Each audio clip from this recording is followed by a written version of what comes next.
la prophétie même si elle t'est défavorable, ou encore accepte la prophétie même si elle ne t'est pas favorable. Alléluia.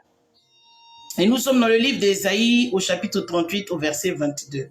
Je vais lire la parole de Dieu au nom de Jésus. Alléluia. La Bible dit, en ce temps-là, Ézéchias fut malade à la mort. Et le prophète Ésaïe, fils d'Amos, vint auprès de lui et lui dit, ainsi parle l'Éternel, donne tes ordres à ta maison, car tu vas mourir et tu ne vivras plus. Ézéchias tourna son visage contre le mur et fit cette prière à l'Éternel. Ô Éternel, souviens-toi que j'ai marché devant ta face avec fidélité et intégrité de cœur, et que j'ai fait ce qui est bien à tes yeux. Et Ézéchias répandit d'abondantes larmes. Puis la parole de l'Éternel fut adressée à Ésaïe en ces mots. Va et dis à Ézéchias, ainsi parle l'Éternel, le Dieu de David, ton père. J'ai entendu ta prière, j'ai vu tes larmes. Voici, j'ajouterai à tes jours 15 années. Je te délivrerai, toi et cette ville, de la main du roi d'Assyrie, et je protégerai cette ville. Et voici de la part de l'Éternel le signe auquel tu connaîtras que l'Éternel accomplira la parole qu'il a prononcée.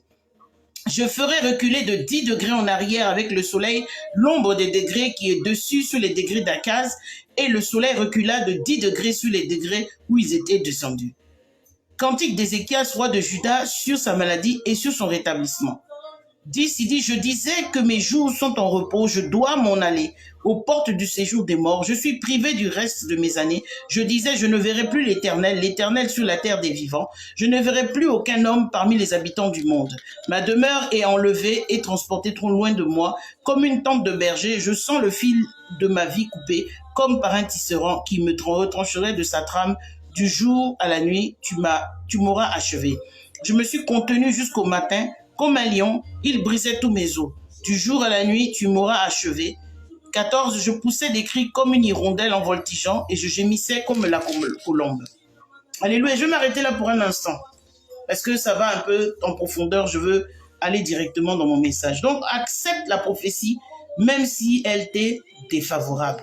Parce que nous avons tendance à vouloir, quand on entend prophétie, nous espérons avoir quelque chose de positif. Bien aimé, la prophétie peut ne pas être positive. En tout cas, ne pas être positive pour toi au moment opportun. Amen. Mais la Bible nous dit que tout concourt au bien de celui qui aime l'Éternel. Alléluia. Donc, même si la prophétie t'est défavorable à l'instant T, elle peut être bénéfique à l'avenir. Alléluia. Est-ce que nous nous comprenons? Donc, nous allons essayer de définir un peu les mots. Qu'est-ce que c'est que accepter? Consentir à quelque chose, à recevoir ce qui est offert. Consentir à subir quelque chose, à le tolérer de la part de quelqu'un, l'admettre ou le supporter. Donc, nous devons supporter la prophétie même si elle nous est défavorable. Nous devons accepter la prophétie même si elle ne nous est pas favorable. Est-ce que nous nous comprenons? Mais la prophétie, qu'est-ce que la prophétie? Parce que les gens confondent prophétie, parole de connaissance et puis pressentiment de quelqu'un. Alléluia. La prophétie annonce un événement futur. Donc, quand quelqu'un vient te dire que tu as mangé du riz à midi, il ne t'annonce pas quelque chose de futur parce que toi-même, tu sais que tu as mangé du riz à midi. Est-ce que vous comprenez? Ce n'est pas une prophétie. Je veux aussi en même temps que nous ouvrons nos esprits. Ce n'est pas une prophétie. Ne confondons pas des paroles de connaissance avec des prophéties. Ne confondons pas l'intuition de quelqu'un avec la prophétie de Dieu. Donc la prophétie en elle-même, elle annonce des événements futurs. Et selon la Bible, la prophétie, c'est un message inspiré par Dieu, une révélation de Dieu. La Bible dit que c'est poussé par l'Esprit Saint que les prophètes ont parlé de la part de Dieu. Et vous pouvez voir ça dans 2 Pierre 1, verset 20 à 21. On dit quoi? Poussé par l'Esprit Saint. Ça veut dire qu'on ne peut pas prophétiser de façon automatique. La prophétie ne peut pas se faire sur commande. La prophétie ne peut pas s'improviser parce que la personne ne se contrôle plus. C'est le Saint-Esprit qui contrôle la personne. C'est le Saint-Esprit qui conduit la personne. Alléluia. C'est le Saint-Esprit qui se saisit de la pensée de la personne, qui met sa pensée de côté et qui donne la pensée de Dieu. Donc les gens qui se promènent sur les Facebook, sur les réseaux sociaux et qui ont des prophéties comme des guichets automatiques, c'est des menteurs. La prophétie est inspirée de Dieu, inspirée de Dieu. Et Dieu, il parle quand il a envie de parler. Il ne parle pas quand toi tu veux qu'il parle. Alléluia. Donc la prophétie est inspirée de Dieu. Dieu pousse ses serviteurs et il parle de la part de Dieu. Ainsi, le prophète est quelqu'un qui reçoit le message de Dieu et le transmet aux autres. Et quand je dis prophète, ici, ce n'est pas forcément quelqu'un qui est appelé au ministère du prophète, mais c'est tous les serviteurs de Dieu au travers desquels Dieu veut parler. Alléluia. C'est ceux-là que j'appelle les prophètes. Parce que dans les temps anciens, au temps d'Ézéchias, il n'y avait que les prophètes qui venaient donner les messages de la part de Dieu. Il n'y avait pas un autre ministère en ce temps-là. Il n'y avait que le ministère du prophète. Amen. Il n'y avait que les prophètes. Donc, au jour d'aujourd'hui, nous avons les autres ministères. Ça ne veut pas dire qu'il n'y a que par les prophètes que Dieu parle. Non. Dieu peut se saisir d'un pasteur pour parler. Dieu peut se saisir même d'un fidèle pour parler. Il parle comme il veut, à qui il veut, quand il veut. Alléluia. Donc, Dieu a utilisé différentes méthodes pour transmettre ses pensées aux prophètes. Je suis encore dans la prophétie pour que nous comprenions là où je vais en venir. Soit, la prophétie peut être dans un message écrit.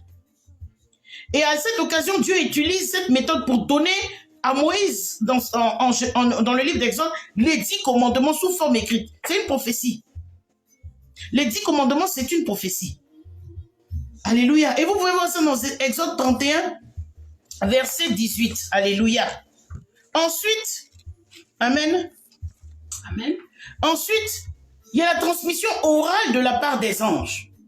Par exemple, Dieu a utilisé un ange pour donner à Moïse le message qu'il devait remettre à Pharaon, le roi d'Égypte. En Exode 3, quand le Seigneur s'est révélé à Moïse dans le buisson ardent, ce n'était pas Dieu lui-même, c'était l'ange de l'Éternel qui a parlé à Moïse, qui dit « Va dire à Pharaon de libérer mon peuple ». Vous voyez? Donc, c'est ça. Parce que l'ange lui-même ne peut pas évangéliser. L'ange ne peut pas parler du salut. C'est les hommes qui parlent du salut. Parce que ce sont les hommes qui sont rachetés par la croix. L'ange, là, il n'est pas racheté par une croix. Un ange ne peut pas annoncer le salut. Un ange ne peut pas annoncer la mort de Jésus crucifié et ressuscité. Non. Il donne les messages. Comme l'ange a apparu à Marie et veut lui dire, femme à qui une grâce a été accordée. Voici, voici, voici. L'enfant que tu vas mettre au monde, c'est le Emmanuel, Dieu avec nous. C'est tout. Et c'est lui qui va délivrer son peuple. Mais l'ange n'est pas venu dire à Marie, bon, comme il va venir délivrer son peuple, il va mourir à la croix, il va entrer. Non, non, non, non, ça c'est pas le travail de l'ange. Vous comprenez? Donc par la prophétie, tu peux recevoir la prophétie par une transmission orale par un ange qui peut te visiter la nuit. Tu peux voir quelqu'un que tu connais, un serviteur de Dieu te parler, c'est l'ange. C'est pas forcément le serviteur de Dieu, c'est l'ange qui prend l'apparence qu'il veut. L'ange peut prendre l'apparence qu'il veut. Tu peux aussi recevoir la prophétie par vision. Et parfois, les prophètes ou les serviteurs de Dieu recevaient une vision même quand ils étaient éveillés. Tu peux recevoir des visions ouvertes. Tu es là et puis brusquement, le Seigneur ouvre une image devant toi, une télé devant toi et puis il te donne une image. C'est une prophétie, c'est une vision. Ça aussi, c'est la prophétie. Amen. Donc, je parle de ces différentes sortes de prophéties pour vous donner un aperçu. Amen.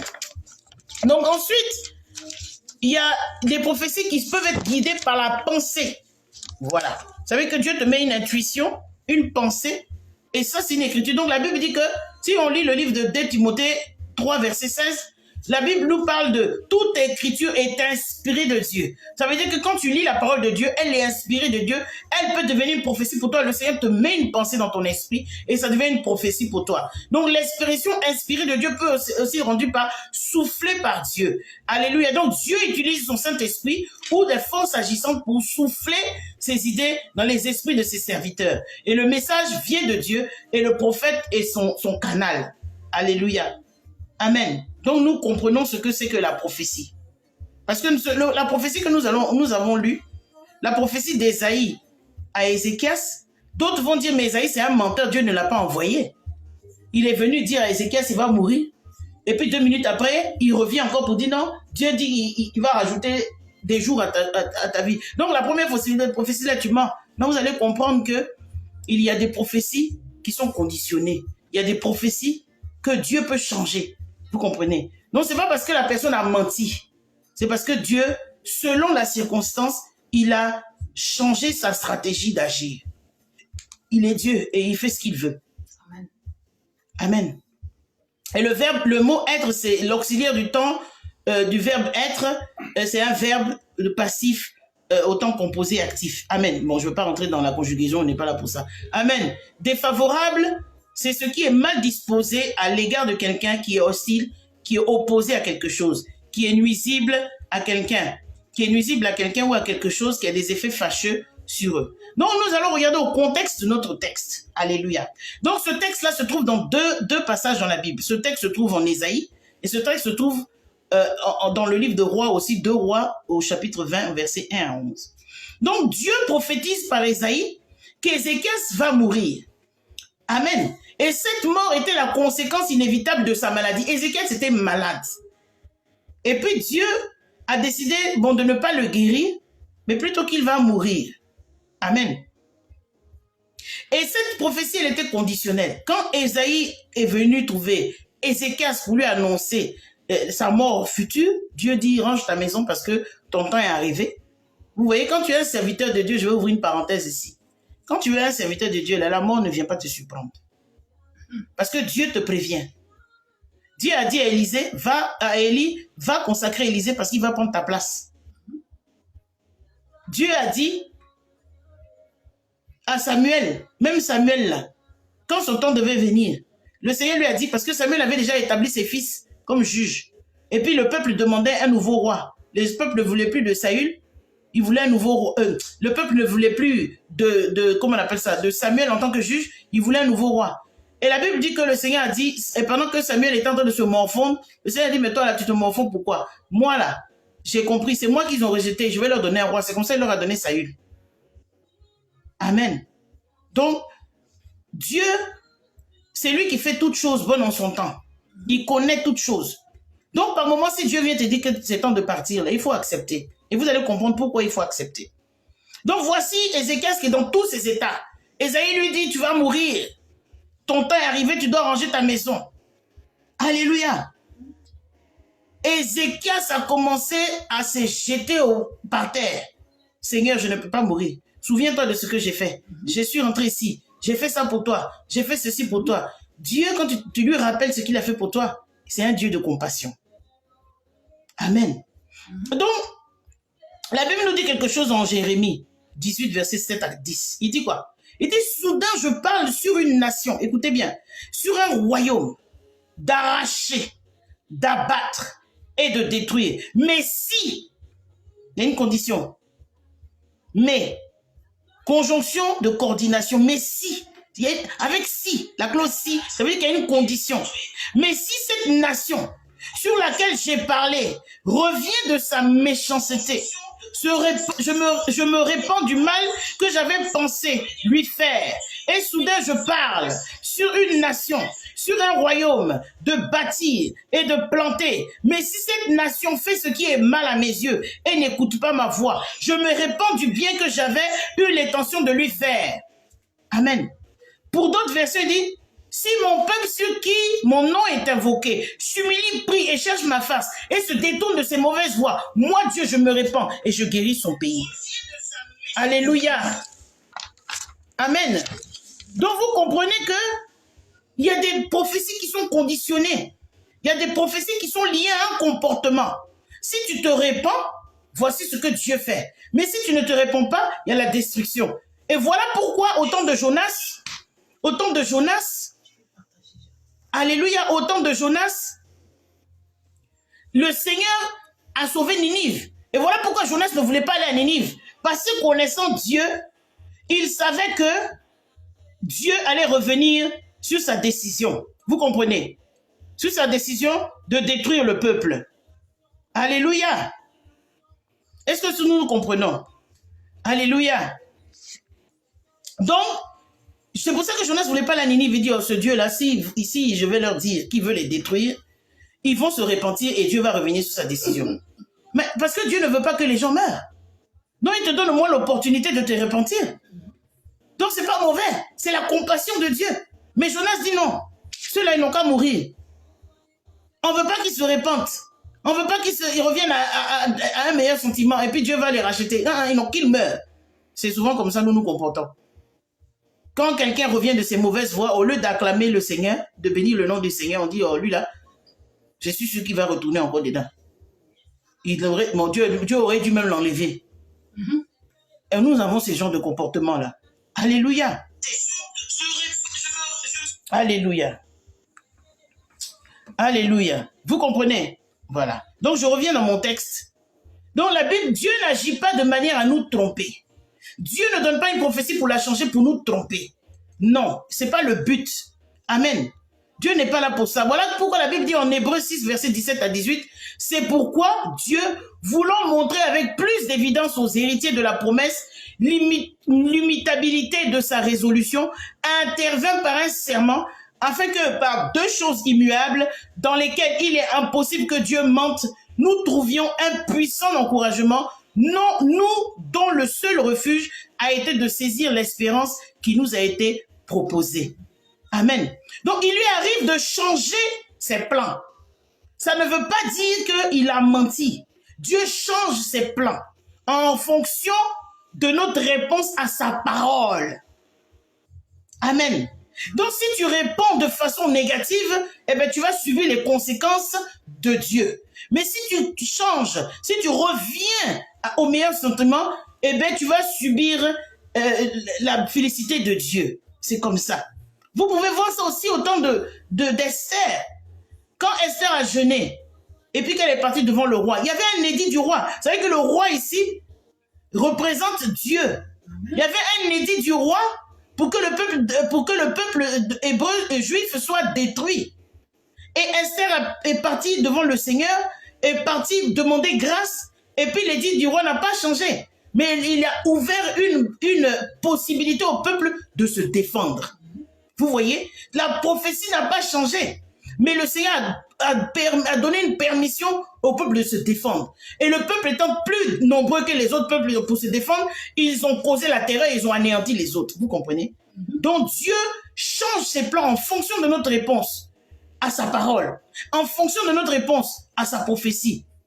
C'est pour ça que quand tu reçois une prophétie, tu ne dois pas t'asseoir et puis attendre que la prophétie se passe. Non, tu dois poser un acte pour montrer à Dieu que tu es d'accord ou que tu n'es pas d'accord, pour que Dieu puisse aménager ses plans, pour que la prophétie puisse rentrer en action. Vous comprenez? Donc la parole de Dieu qui avait été adressée à Ézéchias ici est une déclaration directe.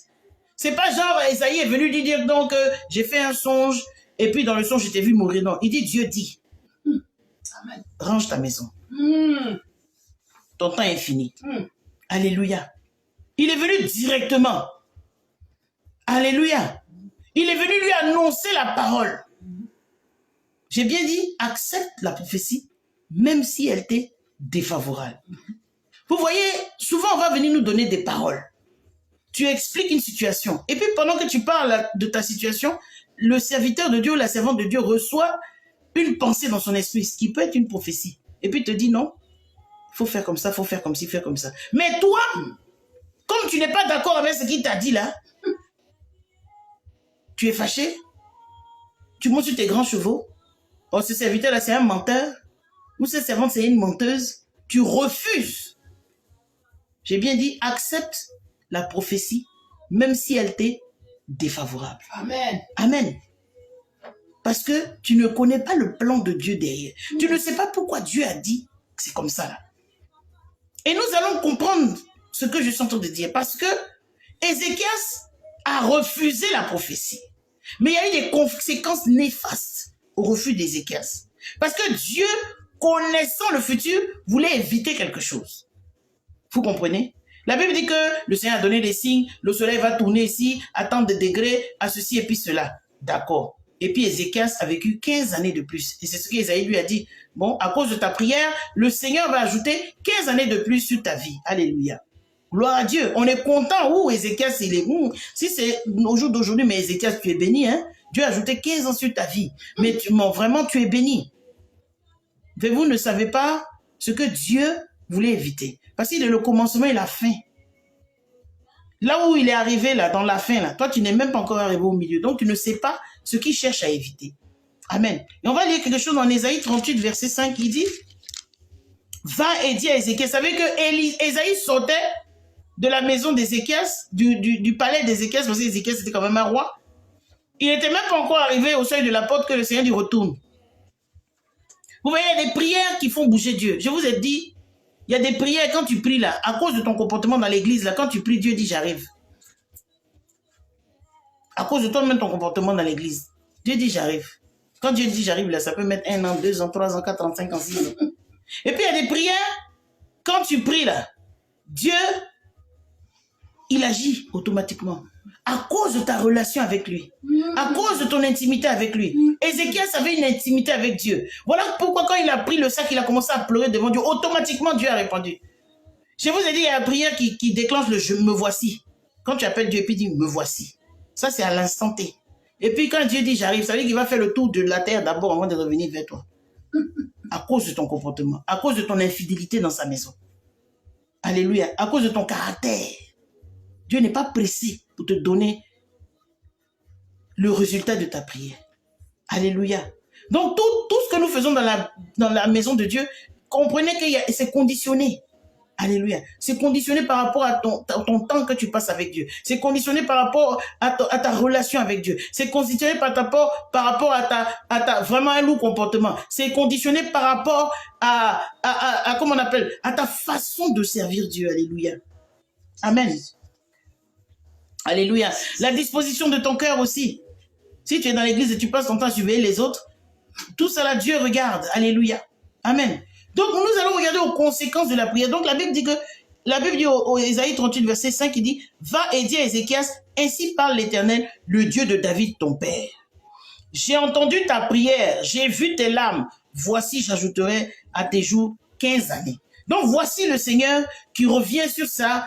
C'est pas qu'il revient sur sa décision. Ézéchias va mourir dans tous les cas. Mais il lui ajoute 15 années. Donc, le Seigneur dit avoir entendu la prière.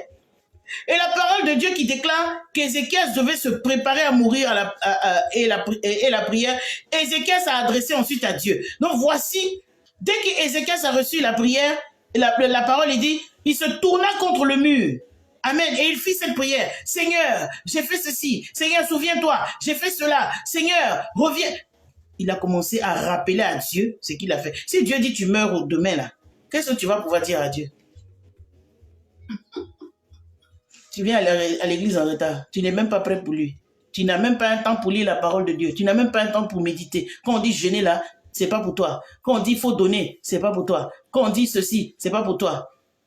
Bon, si Dieu vient aujourd'hui te dire, prépare-toi, tu vas mourir, tu vas pouvoir lui rappeler quoi?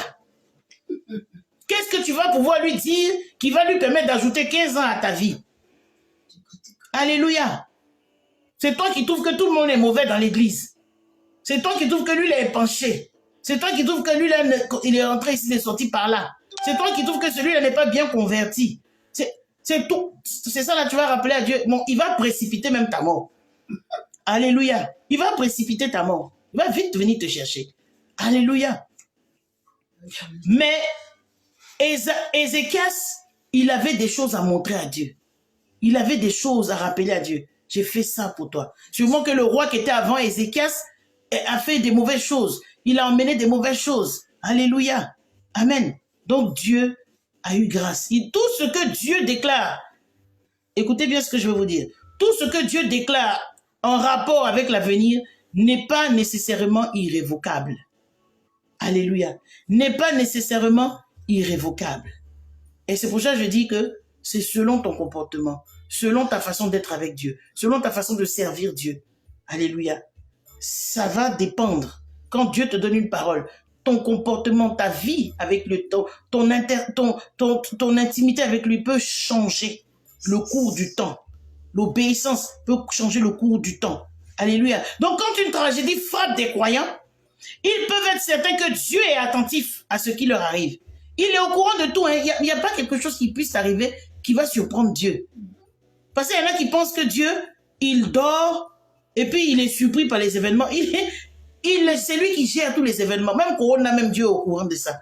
Il gère tous les événements. La Bible dit qu'il ne dort ni ne sommeille.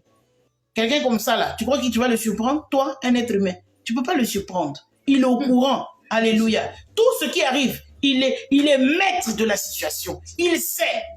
Lui-même, il sait même le prochain mouvement de Satan, il connaît. Il sait tout. Parce qu'il a déjà tout prévu. Il a déjà tout orchestré. Je dis toujours, le Seigneur est le meilleur metteur en scène qui existe. Il est là et puis il regarde le monde. Alléluia. Il a tout orchestré depuis le commencement des temps. Alléluia. Donc nous devons comprendre que Dieu est attentif à la situation que nous vivons. Alléluia. Mais il est plein de compassion. Il est plein d'amour. Et il se sent concerné par ce qu'on vit. Donc il peut changer le cours des choses. Ça ne veut pas dire qu'il a changé d'avis. Donc nos prières ont réellement de l'effet. Elles ont réellement de l'effet sur Dieu. Et sur ses desseins. Et sur la mise en œuvre de son plan souverain. Alléluia.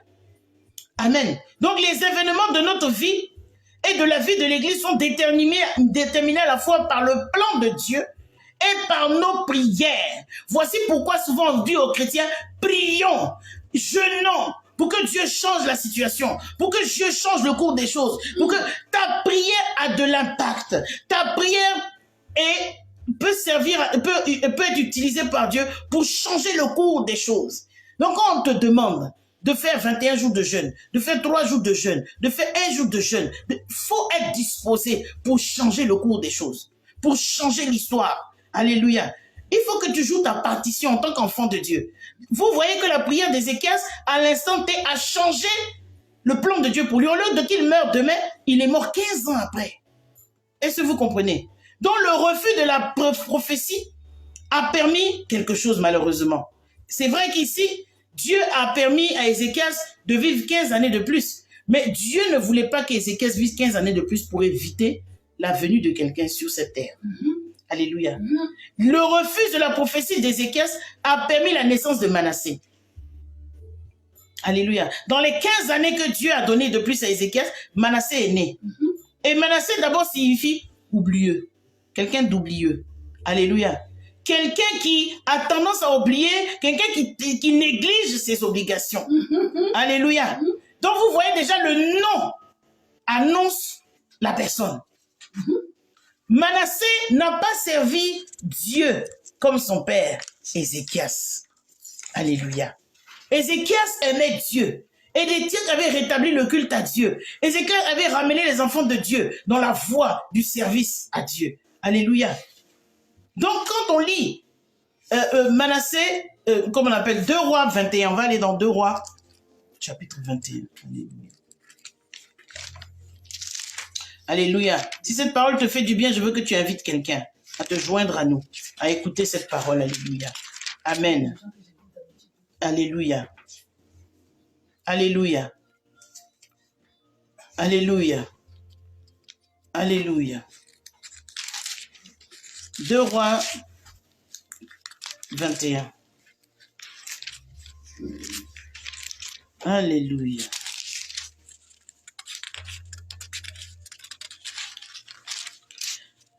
Amen, amen. Hein? Amen.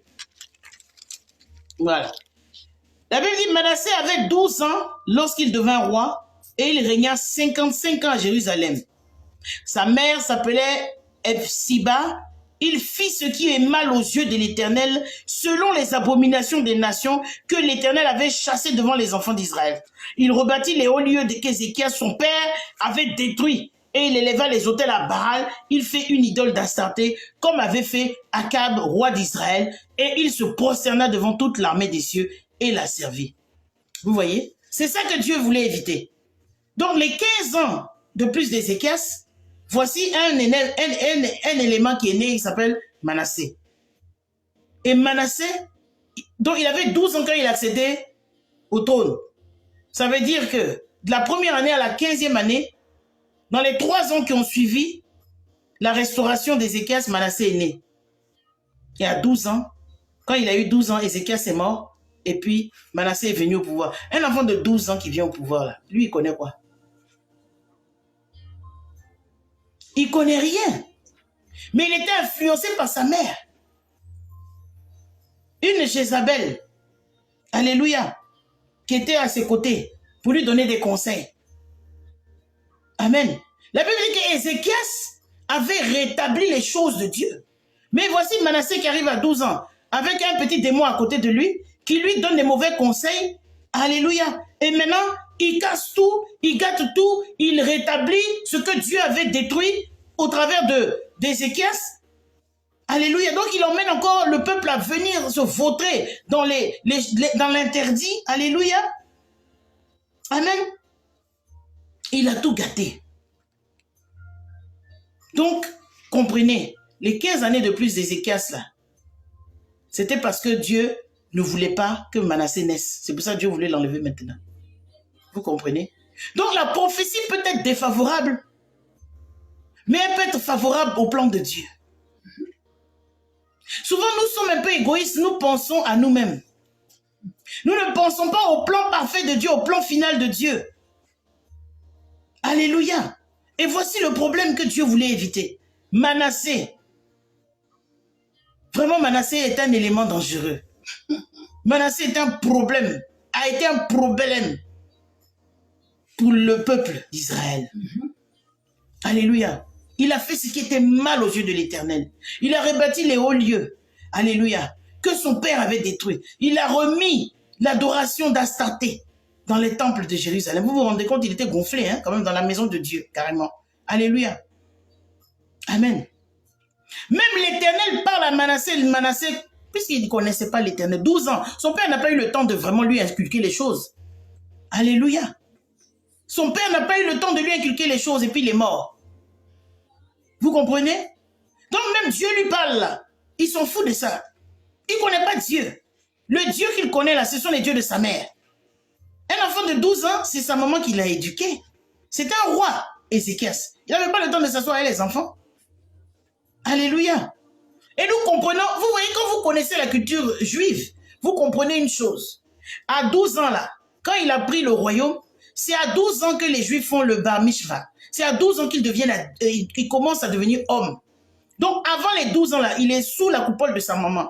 Après 12 ans, c'est son père qui commence à lui l'instruire selon les voies de l'Éternel. Mais le problème est que le père n'a pas eu le temps de l'instruire selon les voies de l'Éternel puisqu'il est mort quand il a eu 12 ans. Alléluia. Vous voyez? Donc, il ne connaissait pas Dieu. Il ne connaissait pas Dieu. Il connaissait les dieux de sa mère et pas les dieux de son père. Amen. Faisons attention à ce que nous enseignons à nos enfants. Faisons attention à qui nous confions nos enfants pour les enseigner. Parce que c'est soit ils vont suivre l'Éternel ou soit ils vont suivre les dieux de ce monde. Alléluia. Donc Manassé ne fait aucune attention à ce que Dieu lui dit à cause des abominations que l'Éternel avait promis de livrer Israël entre ses mains. Vous savez que le Seigneur avait délivré d'Israël des mains de ses ennemis. Mais à cause de Manassé, le Seigneur a encore livré, les a laissés, puisqu'il ne servait pas Dieu. Donc l'armée d'Assyrie a vaincu Juda et Manassé fut amené captif. C'est tout ça là que Dieu voulait éviter. Son peuple encore était amené en captivité à cause de Manassé. À cause d'une seule personne, tout le peuple peut être atteint. À cause d'une seule personne, le jugement de Dieu peut tomber sur tout un peuple. À cause d'une seule personne. Donc ne négligeons pas les choses. Alléluia. Dans ce cas-là ici, Dieu voyant les choses arriver, dit ce gars-là, s'il vit encore quelques années, de 2-3 ans de plus, il y a un énergumène qui s'appelle Manassé qui va naître et qui va gâcher tout ce que j'ai, tout le travail que j'ai abattu. Alléluia. Donc c'est un éternel recommencement. Vous voyez, Dieu ne fait jamais les choses au hasard. Même si la prophétie est défavorable, accepte la prophétie. Accepte-la. Parce qu'elle peut être bénéfique pour le plan de Dieu. Tout concourt au bien de celui qui aime l'Éternel. On ne peut pas te donner que des prophéties positives. Non. Parce que ça peut ne pas t'arranger. Alléluia. Et vous voyez ça dans ce cas-là. Amen. Donc Manassé a rebâti les lieux de culte païens. Amen. Son père avait tout détruit. Manassé est comparé à Akab. Vous vous souvenez d'Akab, le mari de Jézabel? Un faux type. Pourquoi? Parce qu'en fait, ce n'est pas Akab qui gérait, hein? C'est Jézabel. Et c'est la même chose avec Manassé. Ce n'est pas Manassé qui dirigeait à 12 ans, lui il va diriger qui? C'est sa maman. Il y avait une Jézabel auprès de lui, la reine mère. Une vraie sorcière. Alléluia. Et c'est elle qui lui donnait les mauvais conseils. Faisons attention aux conseils. Faisons attention à qui parle à l'oreille de nos enfants. Faisons attention à qui chuchote dans l'oreille de nos enfants. Alléluia. Manassé se détourna de Dieu. Et il se détourna du Dieu de son père. Alléluia. Amen. Il était pire que les autres rois d'Israël. Il était terrible. Alléluia. Il était terrible. Et en plus, il était de la tribu de Juda, donc imagine. Descendant de David. La tribu, là où Jésus devait descendre. Voilà un énergumène qui est là-bas. Pour tout gâter. Le lion de la tribu de Juda. C'était la maison d'Ézéchias. Alléluia. Amen. Amen. Amen. Donc pourquoi le Seigneur a-t-il permis à Manassé d'inciter Juda à se livrer de telles abominations? Parce qu'il a permis. Juda qui est une tribu qui doit de moment adorer Dieu. Qui doit glorifier Dieu. Alléluia. Mais pourquoi est-ce que Dieu a permis? Parce qu'il ne retire pas aux conducteurs spirituels leur position influente. Vous savez, tu peux être influent dans le ministère. Tu peux être dans l'erreur. Alléluia. Et Dieu ne te retire pas cette position influente. Alléluia. Pourquoi? Parce que le peuple a aussi sa part de responsabilité. Le peuple a sa part de responsabilité. Le peuple doit exiger de ses dirigeants de respecter la parole de Dieu. Le peuple doit se soulever pour contester. Alléluia. Le peuple a sa part à jouer. Donc Dieu est là et puis observe le peuple. Parce que si Manassé a rétabli les mauvaises choses, le peuple pouvait dire non. Le peuple pouvait dire non. N'oublions pas que le dirigeant, c'est vrai que la Bible dit que Dieu établit les autorités, mais ce n'est pas toutes les autorités que Dieu établit. Comprenons ça.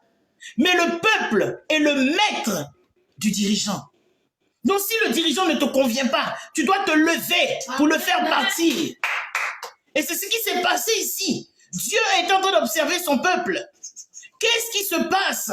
Pourquoi le peuple ne se lève pas? Pourquoi le peuple ne s'oppose pas à Manassé? Croyez-moi, si le peuple s'était levé contre Manassé, Manassé allait fuir.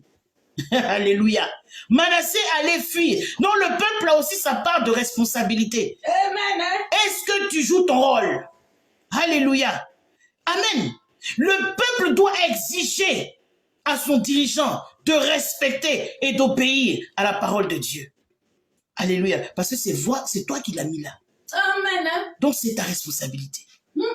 Que chacun prenne ses responsabilités cet après-midi. Alléluia. Le Seigneur s'attend à ce que le peuple rejette tout faux conducteur.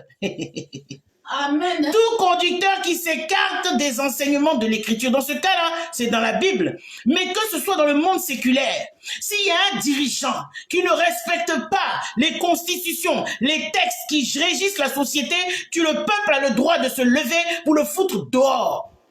Parce que c'est le peuple qui l'emploie. Les dirigeants sont employés par le peuple. Ils ne s'emploient pas eux-mêmes. Comprenons ces choses-là. C'est biblique. Alléluia. C'est biblique. Alléluia. Donc, de façon naturelle, ici, Dieu s'attendait à ce que le peuple se lève. Dieu s'attendait à ce que le peuple proteste. Alléluia. Le Seigneur a mis le peuple, la loyauté du peuple à l'épreuve envers lui. Envers sa révélation et ses lois. Le peuple connaissait les lois. Manassé n'avait que 12 ans. Le peuple, il y a des adultes, il y a des anciens, il y a des vieilles personnes dedans. Il ne pouvait pas rappeler à Manassé que non, c'est pas ce que le Seigneur dit. Ton père n'a pas fait ça. Ton père nous a dit c'est comme ça. Ton père a rétabli le culte de l'Éternel. Ton père a fait ceci, ton père a fait cela. Manassé, tu es un enfant. Tu dois respecter, tu dois marcher dans les pas de ton père. C'est de ça qu'il s'agit. C'est de ça qu'il s'agit. La Bible dit en Deutéronome 13, verset 3, il dit « Tu n'écouteras pas les paroles de ce prophète ou de ce songeur, car c'est l'Éternel votre Dieu qui vous met à l'épreuve pour savoir si vous aimez l'Éternel votre Dieu de tout votre cœur, de toute votre âme. » Donc Dieu peut passer au travers de des gens qui sont établis sur nous pour nous tester notre amour envers lui, pour tester notre obéissance envers lui. Est-ce que nous allons rester comme des momies à gober tout ce qu'ils vont nous dire, ou est-ce que nous allons nous opposer à eux parce qu'ils sont opposés à la parole de Dieu? Parce qu'ils sont opposés au plan de Dieu. Tu as ta part de responsabilité en tant que peuple. Tu as ton rôle à jouer en tant que peuple. Qu'est-ce que tu fais? Qu'est-ce que tu fais? Amen. Qu'est-ce que tu fais? Dieu a permis que la prière d'Ézéchias s'accomplisse pour voir la fidélité de son peuple. Amen. Alléluia. Alléluia. Et le Seigneur dit, tu n'écouteras pas les paroles de ce prophète. C'est ce que nous allons lire dans Deutéronome 13, verset 3. Tu n'écouteras pas les paroles de ce prophète. Ça veut dire que c'est pas toutes les paroles de prophète qu'il faut écouter. C'est pas toutes les paroles de prophète qu'il faut gober. Alléluia. Il dit le fondement de la relation du croyant avec son Dieu, c'est sa fidélité envers son Seigneur et sa parole révélée. D'abord, ta fidélité est basée sur la parole révélée que tu lis dans la parole de Dieu. Tu ne dois pas rester accroché aux lèvres de quelqu'un pour écouter ce qu'il dit. Et s'il dit quelque chose qui est contraire à la parole de Dieu, tu dois rejeter cela. Amen. Mais nous ne rejetons pas, hein. Non, peut-être Dieu a changé d'avis. Dieu ne change pas d'avis. Dieu, il est le même hier, aujourd'hui et éternellement. Il ne change pas d'avis. Mais il permet des situations, mais ça finit toujours à accomplir son plan dans tous les cas. Amen. Alléluia. Amen. Vous comprenez?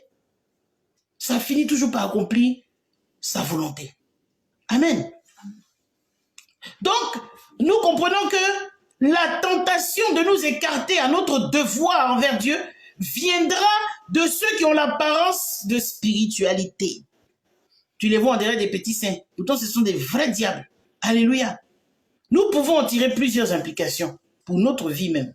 La première implication, c'est que le Seigneur nous met à l'épreuve. Alléluia. Il nous met à l'épreuve et il met à l'épreuve la sincérité de notre amour et de notre engagement envers lui et sa parole. À quel niveau tu es au niveau de ta sincérité et de ton engagement? Alléluia. À quel niveau tu es? Est-ce que dès qu'il y a un petit orage, dès qu'il y a un petit trouble, tu t'écroules? Ou dès qu'il y a un petit orage, je quitte l'église. Dès qu'il y a un petit... Tu cherches d'autres trucs sur l'internet. Toi, tu te promènes à droite, à gauche. Tu es partout. Tu es dans tous les cultes. Tu es dans toutes les veillées sur internet. Tu es partout. Mais tu es nulle part. Alléluia. Nous devons faire attention. Deuxièmement, Dieu nous met quelquefois à l'épreuve pour permettre que s'élèvent au milieu de son peuple des gens qui affirment parler de sa part et accomplissent un signe ou un prodige. Amen. Dieu, il est souverain. Dieu ne change pas.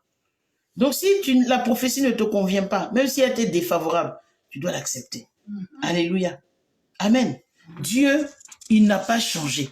Il est le même aujourd'hui, hier et éternellement. Amen. Et le Nouveau Testament nous avertit que dans les derniers jours se lèveront des faux prophètes. Il n'y a pas que les faux prophètes, hein. Il y aura aussi des faux dirigeants.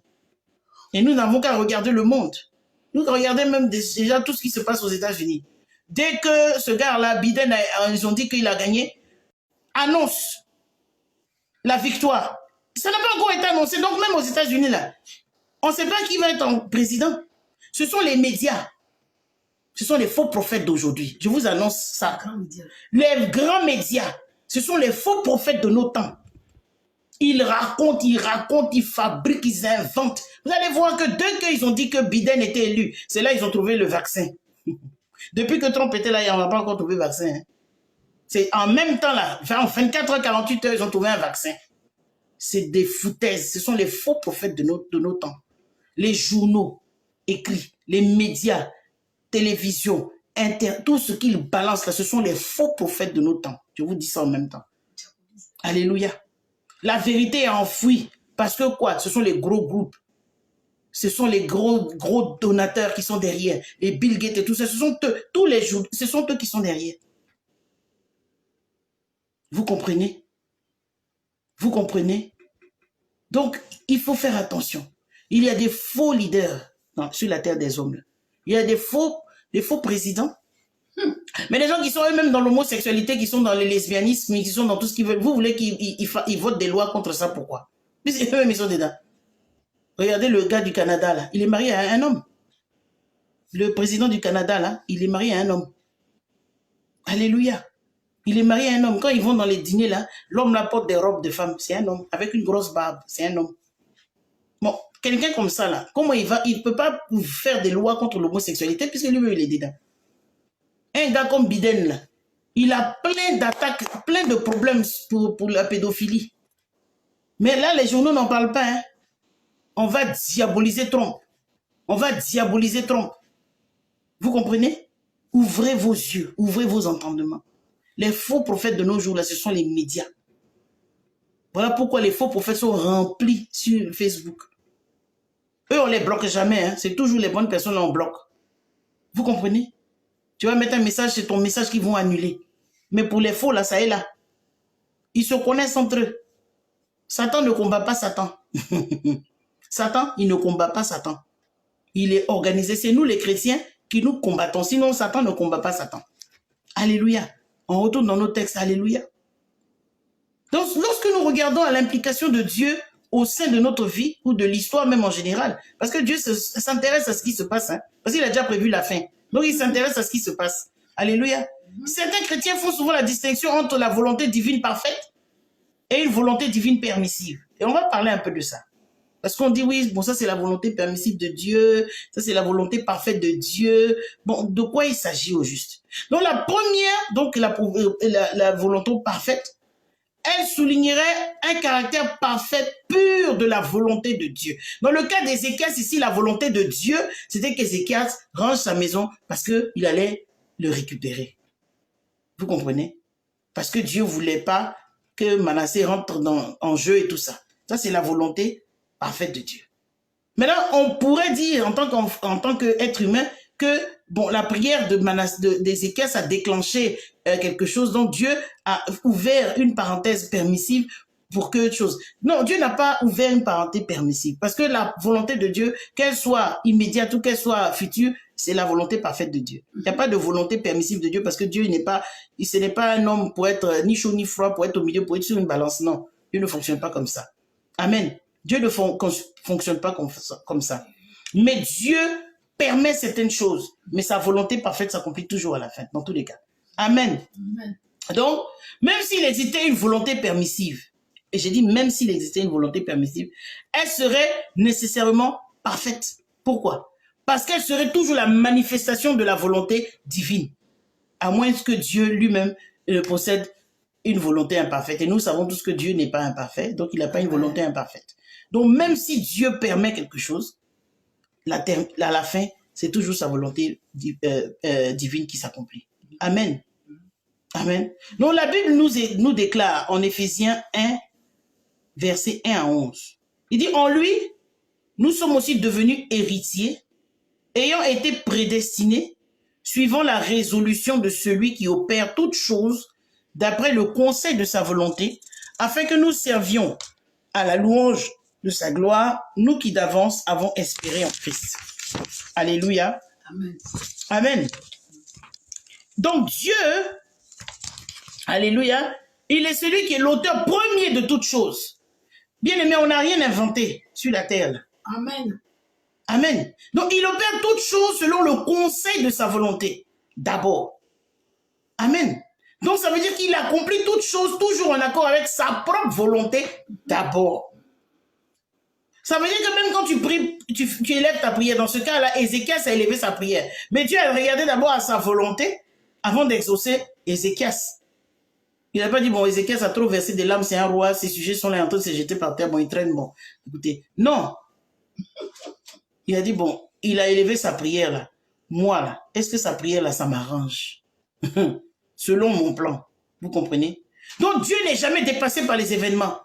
Dieu n'est jamais dépassé par les décisions humaines. Il est souverain sur toutes nos décisions. Alléluia. Mais il fait parler de sa volonté. Il fait parler de sa volonté divine. Alléluia. Sa volonté prévaut. Alléluia. Amen. Amen. Donc nous ne pouvons pas parler de volonté permissive. Non. Parce que ça apporte une source de confusion. Non, bon, c'est là. Et ça parle d'erreur. Dieu ne commet pas d'erreur. Dieu ne commet pas d'erreur. Amen. Donc, Dieu, il désire qu'on marche par la foi. Donc, peu importe ce qu'il va venir te dire, tu dois marcher par la foi, dans l'obéissance à sa volonté parfaite qu'il nous a donnée par sa parole d'abord. Amen. Et cette volonté, elle se trouve dans la Bible. Dans les 66 livres de la Bible, la volonté parfaite de Dieu est dedans. Qu'elle te plaise ou qu'elle ne te plaise pas, là n'est pas le problème. C'est la volonté parfaite de Dieu qui importe. Amen. Donc, parler de volonté permissive, ce n'est pas justifiable bibliquement. Ce n'est pas biblique. Amen. Amen. Il n'y a pas de volonté permissible dans la Bible. Il n'y a que le plan parfait de Dieu. Amen. Alléluia. Non, mais je suis dans la volonté permissible de Dieu. Donc, non, tu n'es pas dans la... Tu racontes des salades. Tu n'es pas dans la volonté permissible de Dieu. Alléluia. Alléluia. Amen. Comprenons ces choses-là. Amen. Amen. Donc, Dieu est souverain. Comprenons que Dieu est souverain et ce qu'il veut s'accomplit toujours. Amen. Alléluia. Amen. Amen. Si ce message te fait du bien, partage, invite quelqu'un. Alléluia. Amen. Donc, je ne serai pas trop long dans ce jour. Amen. J'ai dit, accepte la prophétie, même si elle t'est défavorable. Alléluia. Donc, nous devons accepter la prophétie, même si elle nous est défavorable. Parce que Dieu, connaissant l'avenir, veut sûrement éviter quelque chose comme la naissance de Manassé. Tu dis, Manassé ne doit pas naître. Alléluia. Manassé ne devait pas naître. Parce qu'il a remis tous les compteurs à zéro encore. Il fallait faire encore le même travail. Il fallait délivrer le peuple encore. Le peuple est parti en captivité. Il y a un autre travail encore que Dieu est obligé encore de mettre en place. Une autre stratégie que Dieu est obligé de mettre en place pour que son peuple ait la paix, pour que chose. Donc, n'invitons pas Manassé dans nos vies. Parce que quand tu invites Manassé dans ta vie, ça prolonge encore tes problèmes. Alléluia. Quand Dieu dit comme ça, dis Amen Seigneur, j'accepte. Aie foi et accepte la parole de Dieu, même si elle t'est négative. Ne dis pas non, mais moi, bon, tu vas chercher dans la parole de Dieu un passage qui va soutenir ta position. Non. La Bible, je veux dire à quelqu'un cet après-midi, la Bible n'a pas été écrite pour te convenir. Amen. La Bible a été écrite pour que tu obéisses à la voix de Dieu. C'est tout. Donc, quand Dieu a inspiré ses serviteurs pour écrire la Bible, il n'a pas pensé à toi, Jennifer, que non, là ça n'arrange pas Jennifer. Non. Non. Il a écrit la Bible pour que Jennifer ait une bonne vie. Amen. Il a inspiré la Bible pour que Jennifer vive son temps qu'elle a mis, pour que Jennifer puisse rentrer dans son plan parfait. C'est pour ça que la parole de Dieu a été écrite. Ce n'est pas pour t'arranger pour tes petits problèmes là. Non, non, non, non. Dieu fait rien avec tout ça. Alléluia. Donc Dieu n'attend pas de nous que nous vivions dans le futur. Quand il te donne une prophétie, ce n'est pas pour que tu vives déjà dans le futur de la prophétie. Hein? Non. Vis le présent. Tu dois vivre le présent, mais en pensant au futur qui t'a annoncé. Donc, comment tu vas aménager ton présent pour pouvoir rentrer dans le futur? Là, c'est de ça qu'il s'agit. Mais donc, on te donne une prophétie. Il y a des gens, on leur dit, tu vas servir Dieu. Là, en même temps, il s'en va faire ministère. Tu es dans le futur. Tu n'es même pas passé par les étapes pour arriver là où Dieu veut que tu arrives. Toi-même, tu t'es déjà propulsé dans le futur sans avoir le fondement, sans avoir les bases, sans être brisé. Et c'est pour ça que beaucoup d'enfants de Dieu vont à la perdition. Il y a des gens qui sont entrés dans le mystère, ils ne sont pas encore brisés. Ils n'ont même pas servi encore. Ils n'ont pas lavé les mains d'Élie. Mais ils sont déjà Élisée. Ils n'ont pas encore lavé les mains d'Élie. Mais ils sont déjà Élisée. Commence à laver les mains d'Élie. Commence à être au pied de Moïse comme Josué. Avant de devenir le leader. Il y a un chemin à parcourir. Il y a une marche. Il y a un brisement. Il y a une souffrance. Il y a des épreuves. Il y a des pleurs. Il y a des nuits blanches. Il y a la souffrance. Il y a les coups de fouet. Il y a les gémissements. Il y a le sang qui doit couler comme à Gethsémane. Mais on ne veut pas ça, hein. On veut déjà être Élisée. On veut déjà dire char de l'Éternel. Mon ami, pourquoi Élisée dit char de l'Éternel? Il est passé quelque part. Acceptons les choses de Dieu. Ne conditionnons pas les choses de Dieu. Acceptons-les. Alléluia. Acceptons-les. Ne vivons pas dans le futur, vivons dans le présent. Mais pensons au futur. Pensons à ce que Dieu nous a dit. Pensons à ça. Et aménageons notre quotidien pour rentrer dans le plan parfait de Dieu. Alléluia. C'est de ça qu'il s'agit. Amen. Dieu veut que nous vivions dans le présent. À l'instant, nous vivons le présent. Voici pourquoi il a dit au peuple d'Israël, dans le désert, il leur a dit, quand la manne va descendre du ciel, prenez la manne quotidienne. Ne gardez pas pour le lendemain. Parce que la manne que je vous donne, c'est pour le présent. C'est pas pour le futur. Mais eux, ils se sont cru plus intelligents que Dieu. Donc quand la manne est descendue, les d'autres ont gardé. Quand ils se sont réveillés le matin, c'était pourri. À chaque jour suffit sa peine. C'est pour te pousser et pour me pousser à chercher la volonté de Dieu de façon quotidienne. C'est pour te pousser et me pousser à lire la parole de Dieu de façon quotidienne. C'est pour te pousser et me pousser à être dans la présence de Dieu de façon quotidienne. Mais il nous annonce le futur, que nous nous préparions en conséquence. Si Dieu dit que demain, tu vas être leader d'une nation, mais avant d'être leader de la nation, il y a une préparation. C'est pas Joe Block qui se lève pour devenir leader de la nation. Il y a une préparation. Tu dois peut-être aller dans les écoles polytechniques, parce que de nos jours, là, si tu n'as pas fait école, je ne parle pas des pays d'Afrique où on prend les armes pour aller au pouvoir. Hein. Je parle de l'Europe, là. Tu dois faire certaines écoles pour arriver là-bas. Donc, quand Dieu te dit ça, tu dois savoir qu'il t'a déjà donné la capacité. Il a déjà mis les dons en toi pour arriver là où il veut que tu arrives. À toi de faire le pas de foi, de te mettre dans le canevas pour que demain tu arrives là-bas. Amen. Vous comprenez? Donc c'est comme ça que Dieu fonctionne. Vivons dans le présent. Alléluia. Et comprenons que ce qu'il attend de nous aujourd'hui, grâce à sa parole qu'il nous a laissé, c'est ce qu'il attend de nous, que nous vivions dans le présent, pas dans le futur.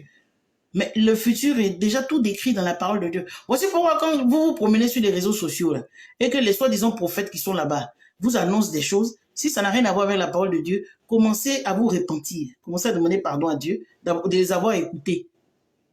Alléluia. Parce que la Bible dit que la foi vient de ce qu'on entend et ce qu'on entend vient de la parole de Dieu. Donc nous devons faire attention à ce qu'on écoute. Non, non, je suis juste là, j'écoute. Hein. Non, non. Quand ce que tu écoutes n'a rien à voir avec la parole de Dieu, tu dois faire attention. Tu dois commencer à demander pardon au Seigneur. Alléluia. Donc, amen. Ce sont les décisions d'aujourd'hui qui doivent être prises dans l'obéissance à sa parole révélée, pour que nos vies soient édifiées, alléluia, en lui, tout en étant ancrées dans la grâce manifestée en Jésus-Christ, notre Sauveur. Alléluia. Amen. Donc, cet après-midi, je veux dire à quelqu'un que même si la prophétie t'est défavorable, il faut l'accepter. Il ne faut pas la refuser. Parce que Dieu a son plan parfait pour toi dans cette prophétie-là. Mets-toi dans les conditions pour que la prophétie puisse s'accomplir. Mets-toi dans les conditions pour que la volonté parfaite de Dieu s'accomplisse dans ta vie. Amen. Donc, accepte la prophétie, même si elle t'est défavorable. Que Dieu nous bénisse abondamment. Amen. J'en ai fini pour aujourd'hui. Que Dieu nous bénisse abondamment. Si ce message t'a fait du bien, partage-le, pardon. Invite quelqu'un à écouter aussi, afin que cette personne soit restaurée si elle traverse une situation difficile. Soyez bénis, passez une excellente journée et à très bientôt.